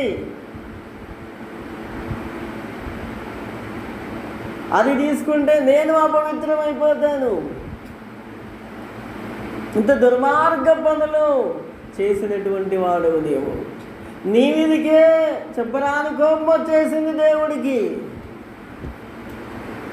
అబ్బో, తిండి లేకున్నా మంచిదే కానీ నీ దగ్గర నుండి మాత్రం అబ్బో నాకు ఏదక్కర్లేదు, అవసరమే లేదు, నీ దగ్గర పెట్టుకో, భావం మాత్రం చెప్తా నేను అని చెప్పేసి భావమంతా అని చెప్పేసి. ప్రేమైన దేవుని బిడ్డలారా, ఈ మధ్యాహ్న కాల సమయంలో జ్ఞాని అయినటువంటి దానియేలు కదా, జ్ఞానులను పిలువనంపించి తిని కానీ వాళ్ళు చెప్పలేకపోయారు. ఇక్కడ జ్ఞానము కలిగినటువంటి దానియేలు, నీ యందు విశేష జ్ఞానం ఉంది. విశేష జ్ఞానం అంటే ఏంటి? విశేషమైనటువంటి పరిశుద్ధత అన్నమాట, పవిత్రత అన్నమాట. అర్థమైందా? యాకోబు రాసినటువంటి పత్రిక 3వ అధ్యాయం 27వ వచనం. యాకోబు రాసిన పత్రిక 3వ అధ్యాయం 17వ వచనం. తొందరగా. అయితే పైనుండి వచ్చి జ్ఞానము మొట్టమొదట పవిత్రమైనది. ఏంటట? పైనుండి వచ్చి జ్ఞానము. వింటున్నారా? పైనుండి వచ్చి జ్ఞానము. పైనుండి వచ్చినటువంటి జ్ఞానము యొక్క లక్షణాలు ఏ విధంగా ఉంటాయో చెబుతున్నాడు. మొట్టమొదట అది పవిత్రమైనది. అంటే నేను పవిత్రంగా ఉండాలి, నేను పరిశుద్ధంగా ఉండాలి, నేను అపవిత్రమైన దానిని ముట్టకూడదు, అపవిత్రమైన వాటి జోలికి వెళ్ళకూడదు. అవి ఎంత విలువైనవిగా కనిపించినప్పటికీ కదా, అది లోక సంబంధమైనటువంటి వస్తువులలో ఎంత విలువైనదిగా కనిపించినప్పటికీ అది అపవిత్రమైనది కాబట్టి అది నాకు అవసరం లేదు. అది జ్ఞానము అన్నమాట. పైనుండి వచ్చి జ్ఞానం మొట్టమొదట పవిత్రమైనది. దానియేలు గ్రంథము 1వ అధ్యాయము, దానియేలు గ్రంథము 1వ అధ్యాయము 5వ వచనం. మరియు రాజు తాను భుజించు ఆహారములో నుండి ద్రాక్షారసంలో నుండి అనుదిన భాగము వారికి నియమించి 3 సంవత్సరముల రోజులు వారిని పోషించి పిమ్మట వారిని తన ఎదుట నిలవబెట్టినట్లు ఆజ్ఞ ఇచ్చాడు. యూదుల నుండి దానియేలు, హనన్య, మిషాయేలు, అజర్య అను వారు వీరిలో నుండి. నపుంసకుల అధిపతి దానియేలుకు బెల్తషాజరనియు, హనన్యకు షద్రకనియు, మిషాయేలుకు మేషకనియు, అజర్యకు అబేద్నెగో అనే పేర్లు పెట్టారు. రాజు భుజించు భోజనమును పానము చేయు ద్రాక్షారసమును పుచ్చుకొని తన్ను అపవిత్రపరచుకొనకూడదని దానియేలు ఉద్దేశించి. కదా, ఆయనలో ఉందండి జ్ఞానము. పైనుండి వచ్చే జ్ఞానం యొక్క మొట్టమొదటి లక్షణం ఏంటి? పవిత్రత. పరిశుద్ధంగా కాపాడుకోవడం, అపవిత్రమైన వాటిని ముట్టకుండా ఉండడం, వాటికి జోలి వెక్కి వెళ్ళకుండా ఉండడం. రాజు భుజించు భోజనం అంటే చాలా చక్కని ఆహార పదార్థాలు ఉంటాయి కదా, చాలా మంచి భోజనం ఉంటుంది. అదే రెస్టారెంట్లో అయితే దానికి చాలా డబ్బు చెల్లించి భోజనం చేయాల్సి ఉంటుంది. అటువంటి భోజనమును దానియేలు వద్దంటున్నాడు. ఇటువంటి మాంసాహారము కూడా నాకు అక్కర్లేదు, కేవలము శాకాహారం మాత్రమే నాకు ఇవ్వు, నేను అపవిత్రమైపోకూడదు అన్నాడు. అంటే అప్పుడు ఆయన ఏమన్నాడు? మీ ముఖాల కంటే వాళ్ళ ముఖాలు బాగుంటే కనుక రాజు నన్ను చంపేస్తాడయ్యా. అలా కాదు, ఒక 10 దినాలు నువ్వు చూడు, మాకు శాకాహారం ఇచ్చి చూడు, అప్పుడు వాళ్ళ మొహాలు ఎట్లుంటాయో మా మొహాలు ఎట్లుంటాయో కూడా చూడు అన్నారు. అంటే అలాగే చేశాడు. ఆ మాటకు ఒప్పుకొని అలాగే చేసేసరికి ఎలా ఉన్నాయట వాళ్ళ మొహాలు? 10 దినములైన పిమ్మట 15వ వచనం, వారి ముఖములు రాజు భోజనము భుజించు బాలురందరి ముఖముల కంటే ఎలా ఉన్నాయట? సౌందర్యముగా ఉన్నాయట. ఇంకెలా ఉన్నాయట? కలగా ఉన్నాయట. మిగతా మొహాలు ఎట్లున్నాయట? పీక్కుపోయి ఉన్నాయట కదా.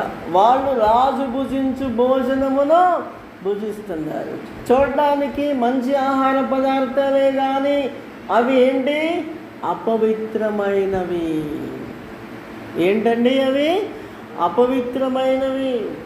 అపవిత్రమైన వాటిని భుజించుట ద్వారా నా శరీరము క్షీణించిపోతుంది, నా ఆరోగ్యము క్షీణించిపోతుంది, నాకు అనారోగ్యం వచ్చేస్తుంది, దీర్ఘకాలిక రోగాలు వచ్చేస్తాయి, శాపగ్రస్తుడనైపోతాను. అవసరం లేదు. బెండకాయలు, బీరకాయలు, వంకాయలు, దొండకాయలు ఇలాంటివి చాలా బాగుంటాం మేము, నీకు ఆ భయమే అవసరం లేదు, 10 రోజుల తర్వాత చూడుబో అని చెప్పి పంపించేశాడు. 10 రోజుల తర్వాత సౌందర్యంగా ఉన్నారట, కలగా ఉన్నాయట. ప్రేమైన దేవుని బిడ్డలారా, అలా ఎందుకున్నాయి మరి వీళ్ళ మొహాలు? అంత కలగా ఎందుకున్నాయి? వాళ్ళు కలిగి ఉన్నదేంటి? జ్ఞానము. వాళ్ళు నిరోధించిందేంటి? అపవిత్రత. వాళ్ళు తమ యొక్క శరీరంలోనికి, ఆత్మలోనికి రాకుండా చూసుకున్నదేంటి? అపవిత్రత. పైనుండి వచ్చి జ్ఞానము మొట్టమొదట పవిత్రమైనది. మొట్టమొదట పవిత్రమైనది కదా, మొట్టమొదట పవిత్రమైనది. ప్రేమైనటువంటి దేవుని బిడ్డలారా, జ్ఞానము సంపాదించినటువంటి దానియేలు. జ్ఞానము అంటే బుద్ధి ఉన్నటువంటి దానియేలు కదా, విశేష జ్ఞానం ఉన్నటువంటి దానియేలు, తను తాను కాపాడుకుంటున్నటువంటి దానియేలు. యాకోబు రాసినటువంటి పత్రిక 1వ అధ్యాయం 27వ వచనం. యాకోబు రాసిన పత్రిక 1వ అధ్యాయం 27వ వచనం. తండ్రి అయిన దేవుని ఎదుట పవిత్రమును, తండ్రి అయినటువంటి దేవుని ఎదుట పవిత్రము. నీ ఎదుట పవిత్రము కాదు, నీ మనసుకు ఏది పవిత్రమైందంటావో అది కాదు కదా, నీకు పవిత్రంగా కనిపించింది కాదు. అర్థమైందా? ఏంటట? తండ్రి అయిన దేవుని ఎదుట పవిత్రమైనది. ఆయన గ్రహింపులో నుండి పరిశుద్ధమైనది. ఆయన చెబుతున్నాడు ఏది పరిశుద్ధమైందో ఏది కాదో చెబుతున్నాడు. అది మాత్రమే తండ్రి అయిన దేవుని ఎదుట పవిత్రమును నిష్కలంకమునైన భక్తి ఏంటనగా దిక్కులేని పిల్లలను, విధవరాండ్రను వారి ఇబ్బందులలో పరామర్శించుటయు, ఇహలోక మాలిన్యము తనకు అంటకుండా తను తాను కాపాడుకోవడము. కదా పవిత్రము, పవిత్రమైనది అన్నమాట. అంటకుండా కాపాడుకునే కార్యక్రమం చేస్తున్నాడు దానియేలు. కదా అపవిత్రత అంటకుండా చాలా జాగ్రత్తగా చూసుకుంటున్నాడు, చాలా జాగ్రత్తగా చూసుకుంటున్నాడు. ప్రేమైన దేవుని బిడ్డలారా, ఈ మధ్యన కాల సమయంలో అందుకే ఆయన ముఖము సౌందర్యంగా కలగా ఉంది. దేవతల ఆత్మ ఆయన మీద ఉంది. బుద్ధి, జ్ఞానము, విశేష జ్ఞానం కలిగినటువంటి వాడని దేవుని యొక్క వాక్యంలో మనం చూస్తూ ఉన్నాం. ప్రేమైన దేవుని బిడ్డలారా, ఈ మధ్యాహ్న కాల సమయంలో జ్ఞానము స్వాస్థ్యమంత ఉపయోగము. జ్ఞానము పొందిన వారికి దాని వలన కలుగు లాభం ఏంటి? వారి ప్రాణములు రక్షించబడతాయి. ద్రవ్యము కూడా ఆశ్రయాస్పదము, కానీ ద్రవ్యము ప్రాణమును రక్షించదు. లూకా సువార్త 16వ అధ్యాయం 23వ వచనం. లూకా సువార్త 16వ అధ్యాయం 23వ వచనం. అయితే 16:23 లూకా సువార్త 16:23. అప్పుడతడు పాతాళములో బాధపడుచు కన్నులెత్తి దూరము నుండి అబ్రాహామును అతని రొమ్మున ఆనుకొని ఉన్న లాజరును చూసి, తండ్రి అయిన అబ్రాహామా, నా యందు కనికరించి తన వ్రేలి కొన్న నీళ్ళలో ముంచి నా నాలుక చల్లార్చడానికి లాజరును పంపించు. కదా ఎవరిని పంపించాలట? లాజర్ని పంపించాలి. బిన్నె నీళ్ళు పట్టుకురమ్మన్నాడా? ఒక బాటిల్ పంపించు, ఫ్రిడ్జ్లో నుంచి తీసిన ఒక బాటిల్ పంపించి అన్నాడా? ఏం కావాలంట? వ్రేలి కొన నీళ్ళలో ముంచి. ఎన్ని వస్తాయి కదా? ఒక చుక్క ఈ నుంచి ఆడిపోయేసరికి ఉంటుందో ఆవిరైపోద్దో తెలియదు.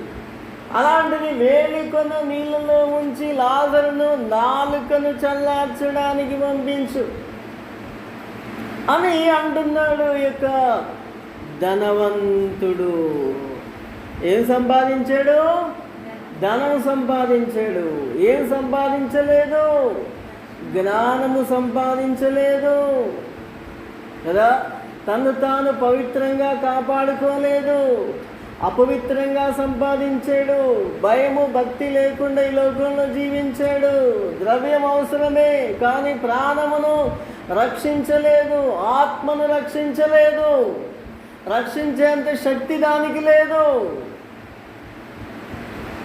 ధనవంతుడు ఒకడుండెను అని రాయబడింది. ఈ ధనవంతుడు పాతాళములోకి వెళ్ళిపోయాడు. పాతాళములోనికి వెళ్ళిపోయాడు. ప్రేమైన దేవుని బిడ్డలారా, జ్ఞానము అతని యొక్క ప్రాణమును రక్షిస్తుంది, అతని యొక్క ఆత్మను రక్షిస్తుంది, నరకానికి వెళ్ళకుండా కాపాడుతుంది, అగ్నిగుండంలో పడకుండా అతని యొక్క ఆత్మను కాపాడుతుంది జ్ఞానము. ఆ జ్ఞానము లేకుండా ఉన్నారు. అందుకే జ్ఞానం పిలుస్తూ ఉంది, జ్ఞానము లేని వారలారా నా ఎద్దుకు వచ్చి జ్ఞానం అంటే ఏంటో తెలుసుకొనండి, బుద్ధి అంటే ఏంటో తెలుసుకొనండి, నన్ను ప్రేమించండి, నన్ను అనుసరించండి.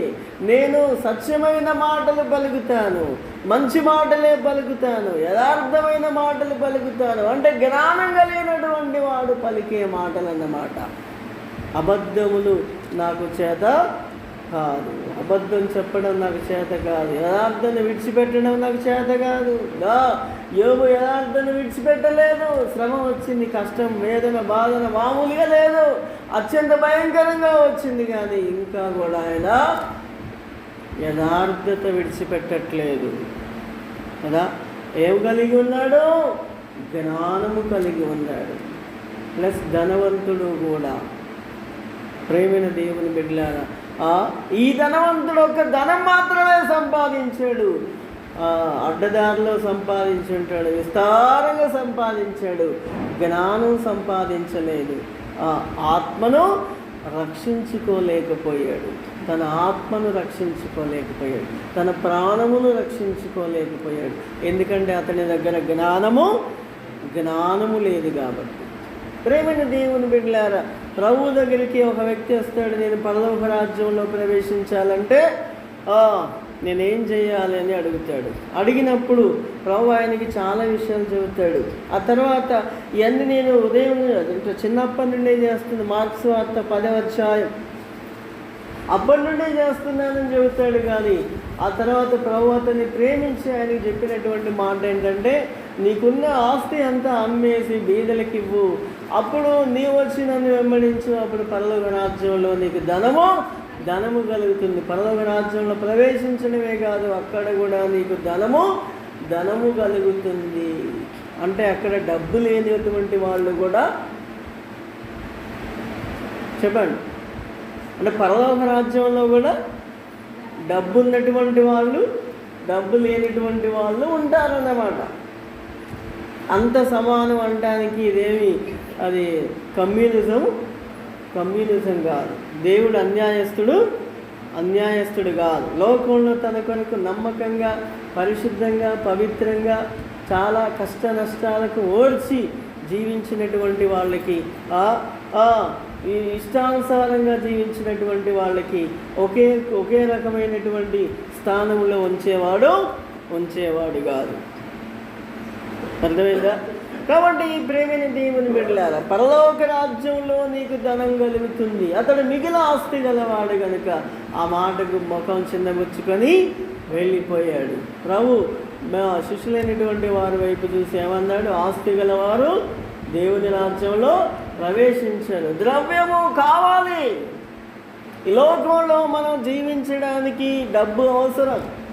అంతేగాని కేవలం డబ్బే విస్తారంగా సంపాదిస్తే కనుక ఆస్తి నిన్ను పరలోక రాజ్యంలోనికి వెళ్లకుండా అడ్డుకునే ప్రమాదం ఉంది. నీ ధనం ఎక్కడుండునో నీ హృదయం కూడా అక్కడే ఉండును. కాబట్టి ఈ ప్రేమైనటువంటి దేవుని బిడ్డలారా, ఈ విధంగా డబ్బు సంపాదించిన వారు ఎవరు కూడా తమ యొక్క ప్రాణమును రక్షించుకోలేదు. జ్ఞానం కలిగినటువంటి వాళ్ళు మాత్రం తమ యొక్క ప్రాణమును, ఆత్మను రక్షించుకున్నారు, పరిశుద్ధమైనదిగా, పవిత్రమైనదిగా కాపాడుకున్నారు. అలాగే ఉన్నతమైనటువంటి స్థానాల్లోనికి వెళ్ళిపోయారు. విస్తారమైనటువంటి డబ్బు, ధనము కూడా సంపాదించుకున్నారు. అవన్నీ ఎలా కలిగినవి? వారు తమ యొక్క ఆత్మను రక్షించుకున్నారు, జ్ఞానమును కలిగి ఉన్నారు, బుద్ధి కలిగి ఉన్నారు. కాబట్టి అవన్నీ కూడా సాధ్యమైనవి. మనుషులు తమ యొక్క ఇష్టానుసారంగా జీవించినటువంటి వాళ్ళకి ఇవేవి కూడా సాధ్యం కాదు. కాబట్టి ప్రేమైన దేవుని బిడ్డలారా, పైనుండి వచ్చి జ్ఞానం మొట్టమొదట పవిత్రమైనది. మనం చూస్తాం రాజుల గ్రంథము రెండవ గ్రంథం, రాజులు 2వ గ్రంథము 5వ అధ్యాయంలో అనుకుంటాను. అక్కడ గెహాజీ ఏం చేశాడు? ఆ యొక్క నయమాను తీసుకెళ్తున్నటువంటి ఆ యొక్క బ్యాగులన్నీ కూడా తెచ్చుకోవాలనుకున్నాడు. అంతకుముందే ఎలీషాకి నయమాను ఇవన్నీ ఆఫర్ చేశాడు. ఆఫరింగ్ కింద మీరు ఎంత తీసుకునండి, ఇవన్నీ నాకు అవసరం లేదని తిరిగి పంపించేశాడు. గెహాజేమో వాటెంబడి పడి పరిగెత్తుకొని పోయి తెచ్చుకొని ఏమైపోయాడు? శాపగ్రస్తుడైపోయాడు. శాపగ్రస్తుడైపోయాడు. సామెతల గ్రంథం 8వ అధ్యాయంలో అక్కడ జ్ఞానం మాట్లాడుతూ ఏం చెబుతుందంటే, వెండికి ఆశపడకండి, వెండి కొరకు పాకులాడకండి, బంగారం కొరకు పాకులాడకండి. చదువు. వెండికి ఆశపడక నా ఉపదేశమును అంగీకరించండి. మేలిమి బంగారును ఆశించకండి, తెలివిని సంపాదించండి కదా. ఈ తెలివి మీ ఆత్మను రక్షిస్తుంది. మిమ్మల్ని లోకంలో పరిశుద్ధంగా ఉంచడానికి నీకు సహాయం చేస్తుంది.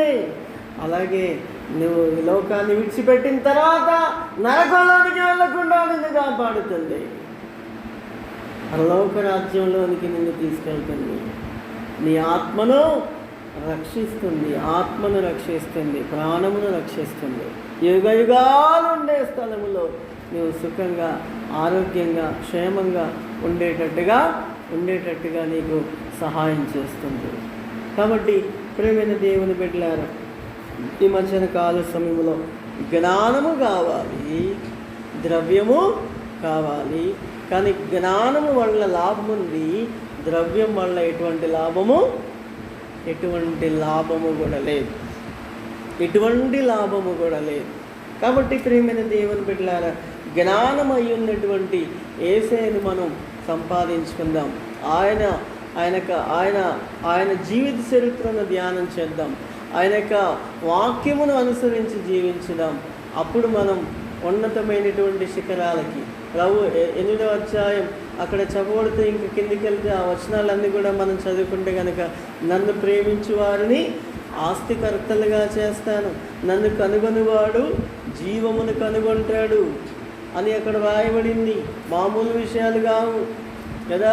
జ్ఞానమును ప్రేమించడం, జ్ఞానాన్ని వెంబడించడం, జ్ఞానం అయినటువంటి యేసయ్య యొక్క మాటను మనం లోబడి దాన్ని అనుసరించి జీవించినట్లయితే ఆస్తికి కర్తలుగా చేస్తాడట కదా. ఇక్కడ జ్ఞానం ఉంది, పరిశుద్ధంగా పవిత్రంగా ఉన్నాం, అలాగే ఆస్తి పరులము కూడా అయిపోతున్నాం. ఏది తక్కువ లేదు. కాబట్టి ప్రియమైన దేవుని బిడ్డలారా, ఈ యొక్క వాక్యాన్ని బట్టి మన హృదయాన్ని మనం పరిశీలన చేసుకుందాం.